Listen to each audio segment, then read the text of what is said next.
Thank you, Natasha. So we're very lucky to have Cherelle. Augustine is an engagement coordinator at ARC Northwest London and part of the Imperial College London Ethnicity and Health Unit. Living with sickle cell disease, she co-founded Broken Science to raise awareness and drive change. She advises on health equity research and helped establish the first all-party parliamentary group for sickle cell and thalassemia. A national and international speaker, she co-teaches Imperial Global Master Module, engages and empowers specializing in co-production and partnership working that amplifies lived experience and challenges health inequalities. She may get us buzzing with ideas, and there'll be breakout groups just afterwards. So please come up with any thoughts, any ideas that you think that we should consider even more, and how can we go out there and reach out to various communities to get them interested in getting involved in research. So after Cherelle's presentation, a short presentation, we will have a chance to go into a breakout group. So Cherelle, over to you. Thank you for the introduction. That was amazing. Thank you for having me. What I really want to start is most of the time when we think about health research, we think about equality. But what I really want you all to think about is health equity.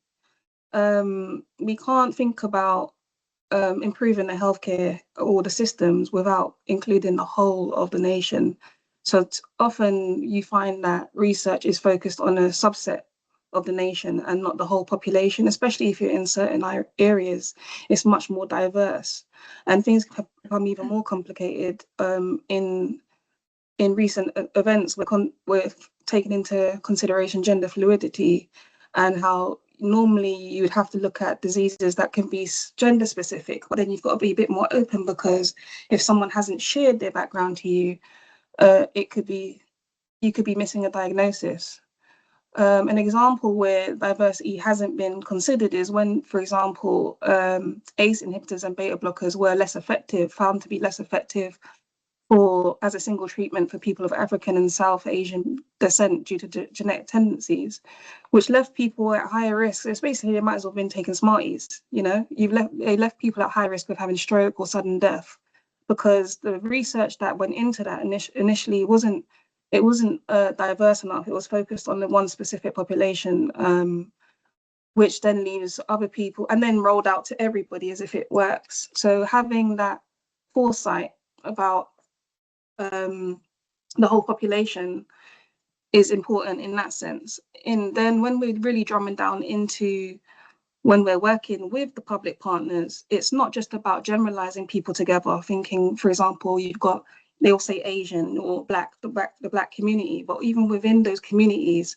there are different cultures, there are different outcomes. So even like if I look at the black community, if you are a descendant that's lived in Africa and have come over from Africa, you have a completely different upbringing and mindset and educational and economic and employment outcomes than someone that might be from Black Caribbean background that's grown up as a British Black Caribbean person that's grown up in the health system. And that's the same thing will be different as well with the way that that people would engage about conversating about their health. So it's really important to think about that, and it's the cultural background. So certain cultures are told to not talk about your business. You keep it very private to yourself, which means they might not be so forthcoming. So you have to be a bit more creative about how you approach these people for co-production and working with them. So I'm conscious of the time for you guys. That's just an example of thinking about where do I target these individuals that I want to help? Do I look at faith groups?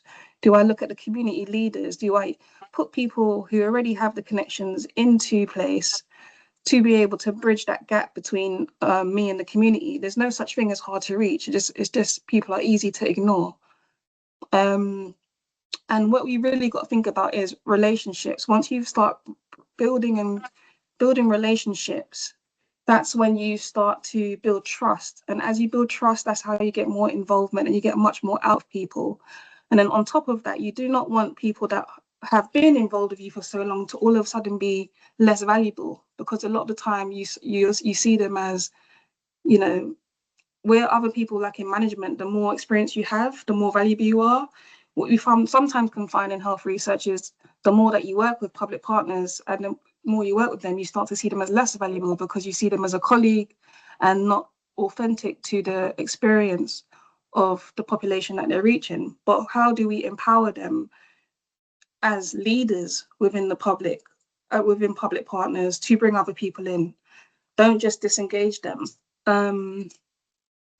And one other thing you've got to think about is including diverse populations from the beginning. It shouldn't be an afterthought. It shouldn't be tokenistic. It should be something that you're thinking at when you're putting in that grant. How can we involve public partners even in the grant process, the writing of the grants? How can we be flexible? Because you might have an idea of what you want to do, but is it actually serving the community that you're in, that you want to benefit? And I could go on, there's so much more, but I know I've got a short 5 minutes. So these are things that really you can start to think about and trigger questions in your mind and have comments about how we can adapt and why it is important to be diverse in applied health research. Thank you for your time. Thank you for your time, sorry.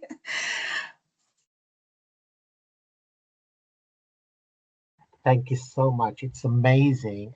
And Cherelle, you do so much already. So 5 minutes is just not enough to hear about how engaging and how valued a contribution you have made to research. So thank you so much for really just bringing it to light on why it's important for all of us to get involved.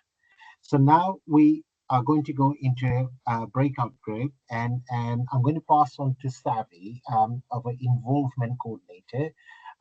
She will give us some help and assist us in what we're trying to do in the breakout group. I think that's the chance for all of us to share. So now